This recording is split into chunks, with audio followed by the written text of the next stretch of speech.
Buongiorno, Luca Crepaldi, la voce di Rovigo in diretta. Siamo a Portoviro al convegno della CIA sul granchio blu. Siamo con William Bertolin di Leroy Seafood, che è un'azienda multinazionale, e siamo col sindaco di Portoviro, Valeria Mantova. Buongiorno William.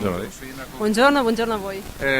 Cosa ha fatto Leroy Seafood per combattere questo problema del granchio blu? Allora, Leroy Seafood è un'azienda multinazionale del salmone e dopo una richiesta, dopo un incontro con il sindaco del nostro CEO, abbiamo deciso di dare una mano alla comunità. In questa maniera cosa abbiamo fatto? Abbiamo assegnato delle macchine per la cottura alla cooperativa di Scardovari. Queste macchine servono per cucinare il granchio blu. Perché questo? Perché ovviamente il granchio blu, essendo un prodotto molto fresco e avendo una shelf life molto corta, in questo sistema potremo allungare la shelf life del prodotto e poterlo portare nei mercati. Oltre a questo ci siamo già attivati per trovare altre tipologie di macchine per l'estrusione della polpa. Perché questo? Perché potremo congelare il prodotto, perché il nostro stabilimento ha la possibilità di congelare i vari prodotti ittici. Facendo tutto questo possiamo prendere mercati, oltre che italiano, anche mercati esteri. Questo è fatto per dare sostenibilità al territorio.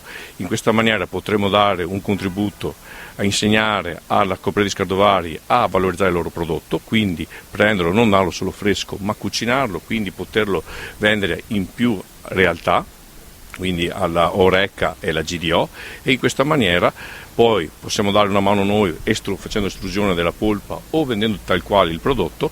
In questa maniera potremo creare un mercato per essere sostenibile e dare un prezzo più elevato della vendita della materia che loro stanno facendo. Quindi sindaco, diciamo che qua siamo arrivati già a una prima soluzione di questo problema. Non sarà l'unica, non sarà quella definitiva, però è una soluzione, giusto? È una soluzione ed è importante perché dimostra come il territorio faccia sinergia.